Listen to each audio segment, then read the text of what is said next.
a very quick introduction to flexible budgeting. So my friend was a greenskeeper at a golf course. He was in charge of maintenance.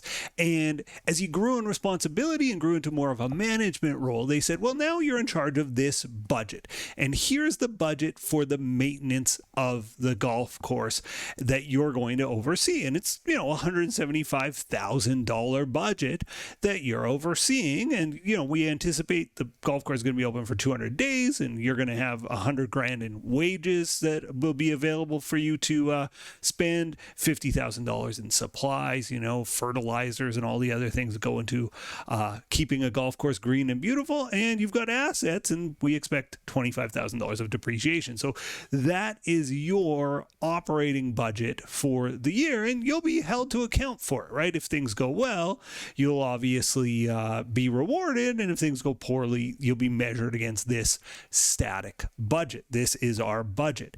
And so at the end of the period, actuals come in, the year or month goes by. I guess this would be a golf season, and we look at our actual numbers and we see how you did. And so in actuality, the weather was better than expected. The golf course was open 220 days. The wages were actually $105,000. The supply usage was $51,000 for 156. And depreciation was $27,000. So the total here is $183,000. And so my friend, when he was brought in and sort of to discuss the budget, it was portrayed, and he never thought this, he thought this was very unfair, the budget versus actual, the variance here. He was portrayed as having very negative variances because these are all costs. And so it's like, hey, you blew the wages cost by $5,000. That's $5,000 unfavorable. And it's true. Spent $5,000 more than budget. Supplies, you were $1,000 over budget. So that's $6,000 over budget. For depreciation, you're $2,000 over budget. That's unfavorable. So overall, you're $8,000. Let me lean out of the way. Over budget. You've blown your budget. And that is based on what we would call a static budget. And my friend looked at this situation and said, this doesn't seem fair to me. This doesn't seem right. And can you figure out why it doesn't seem right? And it doesn't seem right to me either. I think my friend was right. Well, the answer is we budgeted to only be open for 200 days. We were open 220. We're open 10% longer. Shouldn't you get some leeway on some of your costs being up to 10% higher? And a flexible budget says, yes, this tool is terrific. Just a budget, right? When you're making a plan, you're setting targets, you're setting goals. It's a useful thing to do, and most companies do it. A flexible budget says, well, when you revisit at the end of the year to see how you did against a budget, there are certain areas where you should consider like different variables, like were we busier more than we thought?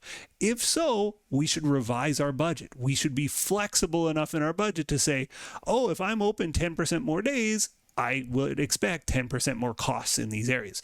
So let's redo this report as a flexible budget report. So I'm going to get rid of that variance. Let me just change my ink, and I'm going to say flex budget.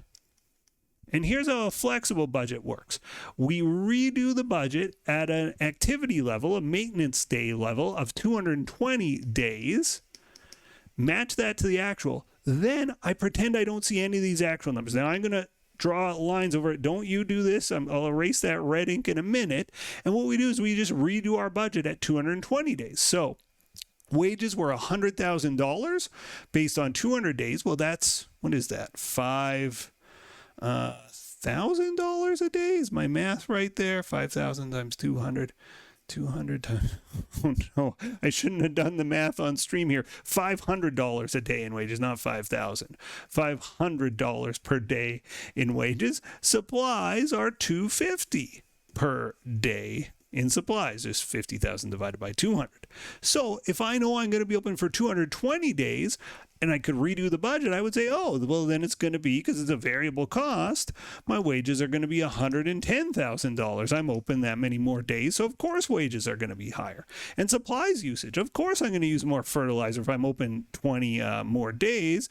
Supplies are going to be $55,000, and again, 250 times 220, 500 times 220.